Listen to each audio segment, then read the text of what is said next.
Somebody who impacts badly in your restaurant is definitely a serious problem for your business. And if you keep, it can happen, accidents happen. People accept that. But if it's happening regularly, every Saturday after the races, people will never turn out for dinner. Some of the signs of an unduly intoxicated person is the slurring of their words, nodding off at the bar, being excessively loud in the crowd, like being a little bit unstable on their feet, and just generally might be annoying some of the customers. No one wants a scene in their restaurant, and probably telling someone they've had enough to drink is one of the hardest things to do, because I don't think they have. But I mean, there's ways of doing it. I mean, if you just sort of discreetly put the bill down, it's not always going to be the perfect way, but it is one way, and things like that. So that's probably the measures we'd take, rather than walk up and embarrass them and say, you've had enough, please leave. We'd probably just put the bill down and enough said, and that has worked for us.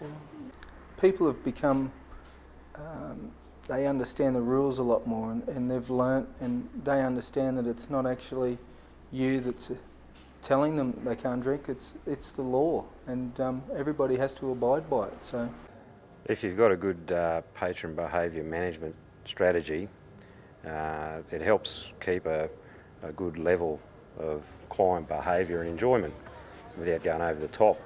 It helps you make a dollar, because, especially if you're consistent implementing it, people with families aren't afraid. First time go outers, they're not afraid for their children to come up to your venue. So, the more proactive you are with those sort of things, the better reputation you get as a venue. Now, as a follow-up to removing patrons when they come back to the premises, we actually issue them with a nuisance letter, which just basically outlines the misbehaviour and that it won't be tolerated. In a town like Port Douglas, you do run into the problems of a lot of locals coming in. There is that sort of who knows who, you know me, I come in regularly, and you are faced with that sort of situation where one night when they do come in, perhaps they take advantage of that friendship, and the staff are trying to put them in line. If you've got these little policies in place, that the manager would come out, you have been observed, sir, slurring and, knocked over a table and that sort of stuff. And yes, we are going to ask you to leave. And yes, the girl can get fined, so can the venue. And so it's time to call it quits tonight. You're quite welcome back tomorrow if you go about your business.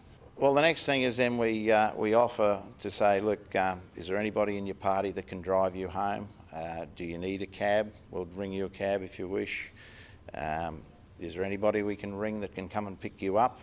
If I cut off service to one of my patrons, I don't want to just throw him out the front door and then make your own way home, son. That's not the way it's done. We like to be able to supply transport, so therefore we do have courtesy buses here, but they could be out on the road picking up patrons or taking patrons home. So therefore the next step is taxis. We sometimes offer him the drive of his car and take him home. Or I said to one of my staff, take my car, take Mr. Smith and take him home. Fantastic. Everybody loves that. Personal service, you see. The biggest surprise for us was with intoxicated people. After you'd sent them home, or you may have barred someone for something wrong that they've done, they normally come back to the hotel and they behave themselves. So 80% of the people are allowed back in after a certain amount of time and they behave. So it's a two-way respect thing, and you know then that your strategies are working.